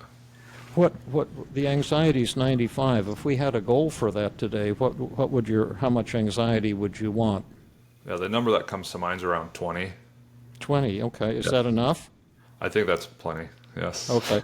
Your sadness is 90. How sad would you like to be today? I've experienced a little bit of sadness during our conversation when you relayed stories about people Yeah. you've worked with and their life experiences, and that was really beautiful actually to do that on the podcast. I would say maybe a 10 or 15. 10 to 15, yeah. Yeah. Yeah, in fact, yeah, I know what you mean. Sometimes, there's a healthy kind of sadness, and then there's an unhealthy kind of depression. But I sometimes think of sadness as celebration, that to really be able to care and to connect with the suffering of other people, to be aware of it is it's the greatest gift of all, to my way of thinking. The guilt is 85 to 90. How guilty would you like to be feeling? I'd say that's probably 15 as well. 15, great. And then how inadequate? That's 90. What would be a really optimal level of inadequacy? Like 10. Is that enough inadequacy? I think that's plenty. I think that's plenty. Okay. How lonely? That was 85. I'd say 20. 20. I'd say 20. Great. I think loneliness is a good driver of kind of getting out and exploring the world. Yeah, cool. Yeah, absolutely. How embarrassed do you want to feel today? Like 10 to 15. 10 Yeah. to 15. How Yeah. hopeless? That's 85. I'd say 20. 20. And how Yeah. frustrated? That was 70. I think 20 is also good for that too. 20. And angry at myself. That's 75. Maybe 5. I don't, anger doesn't feel as helpful. Awesome. And so now we just did, first I did empathy. I'm going through the testing we did, empathy we did, paradoxical agenda setting we did, and now we're to methods. And we can, which of these 4 thoughts would you like to tackle first? I won't be successful. I won't live the life I want to live. I won't find love. I'm not attractive. I'd say I'm not attractive. Okay. And then let's see how much you believe each of these when you're upset. How much do you believe I'm not attractive? I would say 100%. 100. And then how much do I believe I won't find love? I'd say that's like 90%. 90%. And how much do you believe I won't live the life I want to live? I'd say that's probably 90% too. And then how much do I believe I won't be successful? It's like 85%. Great. Now let's start with this thought, I'm not attractive. You're probably familiar with the cognitive distortions. I don't know if you have a list of them in front of you right now. I could maybe, I don't know if I could bring one up and share my screen, but well, I could tell you some the names of them, and you can say yes or no. How about that? Okay, that sounds great. Yeah. Is this the first? Is all or nothing thinking, looking at things in black and white. Would this be an example of all or nothing thinking? Yes. Yes. Okay. You're right on that. And imagine I'm like in 4th grade, and you want to explain it to me why that is a distortion. Because it's assuming that for all of the people who exist to perceive me, I'm saying that no one would find me attractive. Mm-hmm. And then why is that unrealistic? Because I would be assuming that people have the same preferences and standards as me. Yeah. Yeah. And why is that not correct? Why is that erroneous? They're individual differences is really powerful and very real. So I think everyone has their own preference and own Right. thoughts. Yeah. Right. And then why is that thought unfair? Because Not it's only distorted, but unfair. Yeah. it's an unrealistic standard. Yes. And why is it an unrealistic standard unfair? Because I would say because it's untrue. So it's adhering to something Yeah, that's not true. Yeah. yeah. But what's the impact of believing something that's untrue? It makes me. I'm not sure I have a good answer for that. Okay. Well, that's okay. That's fine. And we could go through all 10 distortions, but we probably Yeah. have enough Yeah. ammunition here already. Yeah. Now, we could start out with one of two techniques, the externalization of voices, which is a very aggressive technique, or the double standard technique, which is a little gentler technique, and then we could start with that and then go into externalization of voices for crunch time. That sounds great. Let's do that. Oh, okay. Let's imagine that I am a friend of yours. We'll do the double standard technique in a role play format. Okay. And give me a name, not a current friend, but just say someone, who's not one of your real friends, but this would be a friend, Okay. dear friend. Let's say Corey. Corey, I'm Corey. And let's say that I look like you, I have all of your strengths, I have all of your weaknesses. I grew up in a similar home as you. In fact, I'm like a clone of yours, or a long-lost identical twin. And I want to see how you would talk to me. So I have all your strengths, I have all your weaknesses. I got all the grades you got in school. I dropped out of school. I went back. I've got this podcast that I'm doing, but I'm a dear friend and a different person. Could I talk to you for a minute, Joshua? Yeah, of course. I have this problem. I just wanted to see what you think. I've been working really hard on my life and my podcast and my career and my coaching, and a lot of things are coming along pretty well for me. But I'm would really like to find my partner, my mate, someone to share my life with, and I want to find love, and I'm telling myself that I'm just not attractive, not attractive enough. What do you think? I think you look great. I think you're a very attractive person. Yeah. Okay.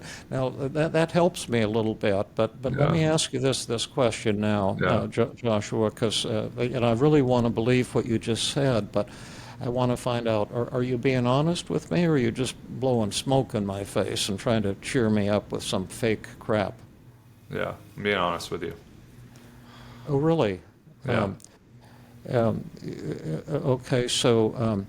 And so if that is true for me, and I look exactly like you, would that be true for you as well? Yes. Okay. Was that helpful to you? Yes, it was helpful. Okay. And right now, how much do you believe I'm not attractive on the 0 to 100? What your real belief is? Maybe 50. Oh, great. That's good. Now we'll crank into the more aggressive thing. Okay. And this time, your name is Joshua, and you know what my name is? What's that? Huh? What's that?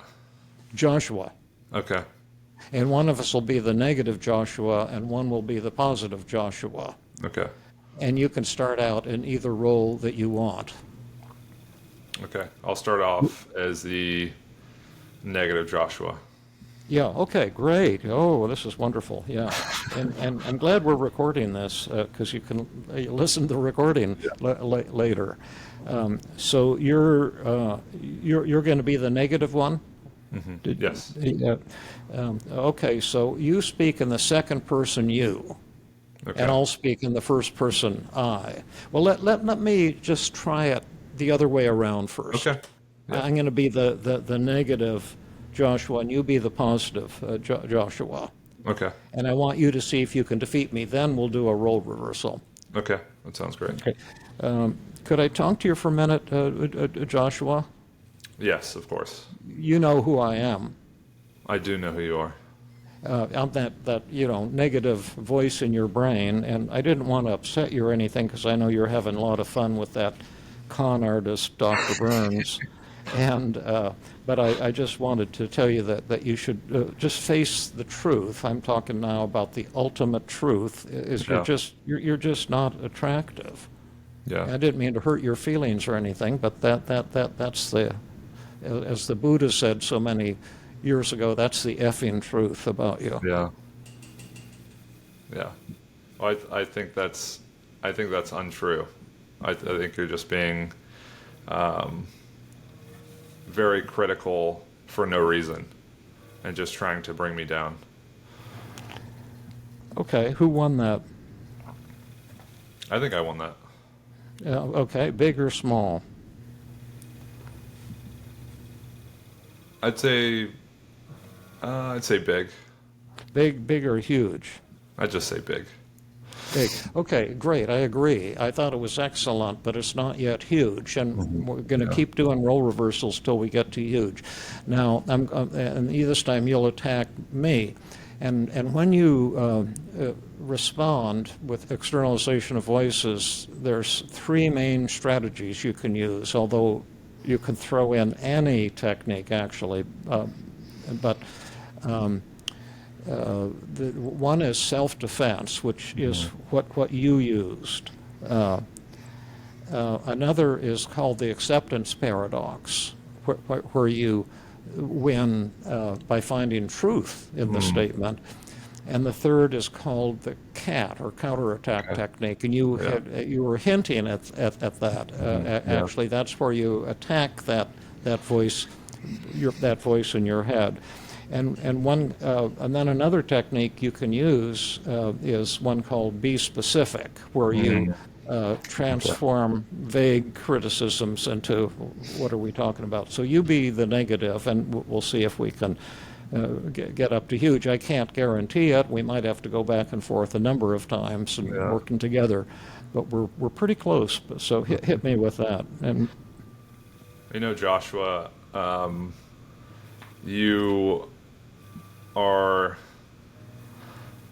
you're disfigured, and because of that you're unlovable, and that's an unavoidable thing you're going to have to deal with. And can you tell me in what way I'm disfigured? Yeah, so you had acne growing up, and now you have scars as a result, and that makes you look different from everyone else. Okay. Well, thank you, wise guru. I'm enlightened now, and see that I'm some kind of ugly monster who's going to scare all the women in the United States. But to quote the Buddha again, what you're saying is a lot of horse shit, and you know it. And but it's true. I'm not perfect, and I did have acne, and I do have scars, and there's plenty of Hollywood movie stars who have some kind of fantastic looks, but it's just kind of a bullshit thing that you're saying, because I have a lot about me that's attractive, that I can be proud of, including my love, my humility. I've built a tremendous body that 99% of men would be the envy of, and 100% of women would love to touch and fondle.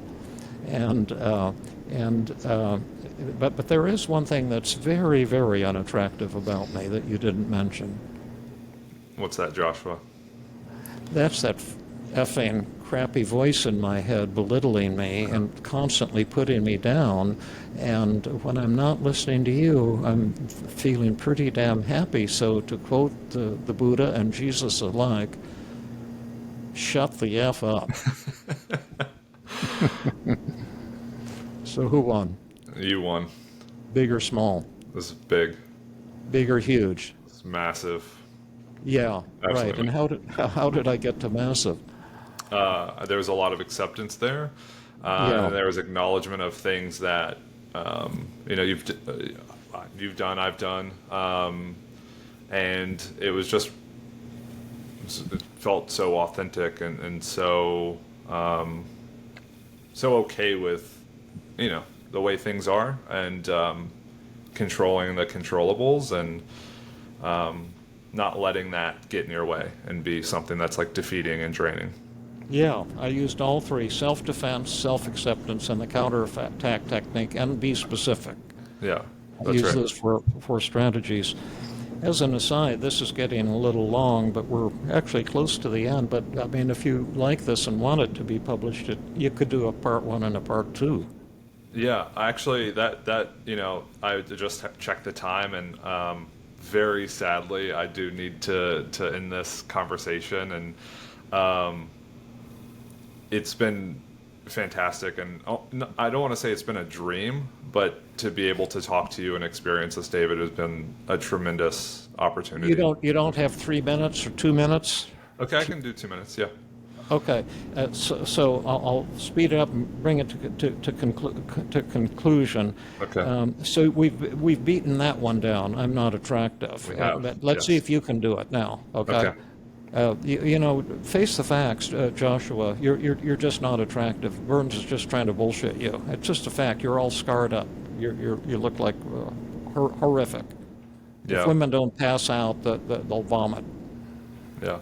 Well, even if he is trying to bullshit me, it's okay to have what are thought of as flaws, and there are plenty of things that I have going for me that provide a lot of richness and value to my life, and those make me more attractive to people, and provide me with a sense of meaning, and really allow me to then help and contribute to the lives of other people. So regardless of any superficial appearances, that doesn't define me as a person. Yeah. Who won? I'd say that I won. Big or small? I'd say big. Big or huge? I'd say huge. I thought that was a Oh, huge okay. one. But I want to remind you, you maybe beat me on that one, but you won't be successful, and that's just a fact.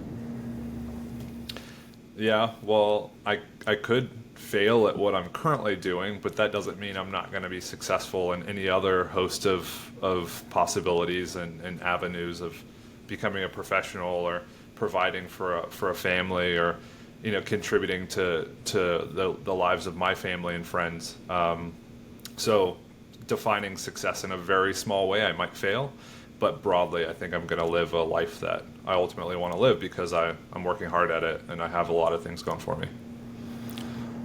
Yeah, but you're not going to live the life you want to live. I mean, that's just a fact. You're going to live a real shitty life. Yeah, I think that's untrue. I might struggle and I might have to work hard to kind of get out of that sometimes, but I think ultimately I'm going to be happy and I'm going to be fulfilled and I'm going to be surrounded by people that I love and people who love me, and that is worth more than any superficial success or failure. Who's winning? I think I'm winning. Big or small? I'd say I'm winning big. Big or huge? Huge. Yeah, awesome. And now let's just get the final thing. How anxious are you feeling at this moment on 0 to 100? Yeah, I don't feel anxious at all. I'd say 0. Sad? 0. Guilty? 0. Inadequate? 0. Lonely? 0. Embarrassed? 0. Surprisingly, for doing this on a podcast. Yeah, hopeless? 0. Frustrated? 0. And angry? 0. I think that'd be a negative if it could be. Great. Now I have 2 homework assignments for you, and then we can go, and you can send me some follow-up. But if there's any, gorgeous, lonely women hearing this podcast, you know who to contact. We've got someone you might be interested in. And then the second thing would be to ask people a question, either by sending them your photo or talking to them in person. And what you would say to them is, I'm doing a special survey on how people look and what people find attractive and unattractive. And I'm wondering if you could tell me or write down 3 things about my appearance that you don't like and 3 things about my appearance that you do like. Okay. Would you do that? Because then you'll find out what people like and dislike about the way you look. I'd love to do that. Yeah. Well, this has been great. Thank you for giving the extra moments, but I wanted to tie things up with a bow at the end, and it's just been an extraordinary experience for me. And let's not make it the last connection. Not at all. I'll be sure to reach out. I'm going to share everything that you have worked on, all the projects you have going on, all the products, and I hope people really do check out the podcasts you produce, check out the books you've written, and check out the app. Feeling great. It's been an absolute honor. You're a legend, and you've taught me more in this 2-hour podcast than I think almost anyone else has ever taught me about just being so warm and caring. Thank you. My pleasure. It's been awesome for me too. Okay. Bye bye. Thank you, Dr. Burns. Yeah. Bye bye, Joshua.